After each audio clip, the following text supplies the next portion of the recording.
விண்ணை தாண்டி வருவாயா ஜிவிஎம் சருடைய டைரக்ஷன்ல ரமன் சரோட மியூசிக்ல சிம்பு த்ரிஷா நடிப்புல 2010 இந்த படம் ரிலீஸ் ஆச்சு. இந்த படத்தை 2021 மறுபடியும் ரீரிலீஸ் பண்ணாங்க. சரி, ரொம்ப வருஷம் கழிச்சு இந்த படம் வந்திருக்கு.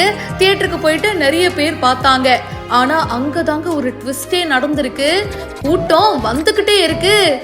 இந்த படத்தை எத்தனையோ தடவை மக்கள் பார்த்திருப்பாங்க, டிவியில பார்த்திருப்பாங்க. இருந்தாலும் தியேட்டருக்கு போயிட்டு அந்த எக்ஸ்பீரியன்ஸை என்ஜாய் பண்ணணும்னு பல பேர் வர ஆரம்பிச்சிருக்காங்க.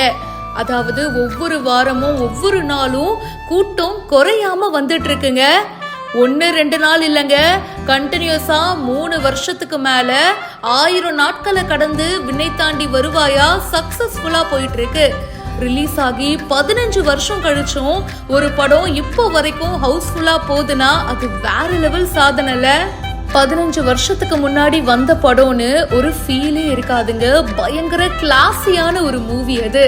15 வருஷம் கழிச்சு அண்ட் இப்போ 3 வருஷமா கண்டினியூஸா இந்த படம் ஓடிட்டு இருக்கு. இத்தனை வருஷம் கழிச்சும் மக்களுடைய மனசுல விண்ணை தாண்டி வருவாயா நீங்காத இடத்த பிடிச்சிருக்கு. இப்போ வரைக்கும் மக்களுடைய சப்போர்ட் குறையவே இல்லைங்க. அந்த படத்துக்கு அவ்வளோ வரவேற்பு கொடுக்கறாங்க. வீக்கெண்ட்ஸ்லாம் டிக்கெட் செக் பண்ணி பார்த்தா இப்போ வரைக்குமே ஹவுஸ்ஃபுல் தான். அரங்கு நிறைந்த காட்சிகளாதான் ஒவ்வொரு ஷோவும் போகுது. அதுவும் சென்னையில இருக்கிற ஒரு பிரபலமான மல்டிபிளெக்ஸ்ல தான் இந்த படத்தை போட்டிருக்காங்க. ஸோ கண்டினியூஸா இத்தனை வருஷம் இந்த படம் ஓடிட்டு இருக்கு. நீங்க சொல்லுங்க, விண்ணை தாண்டி வருவாயா உங்களுக்கு எந்த அளவுக்கு ரொம்ப பிடிக்கும்? உங்களுக்கு ஃபேவரட்டான சீன் எது? கமெண்ட் பாக்ஸ்ல மறக்காம பிரியா என் கூட ஷேர் பண்ணுங்க. மேலும் பல இன்ட்ரெஸ்டிங்கான விஷயங்களுக்கு இப்பவே ஃபாலோ பண்ணுங்க.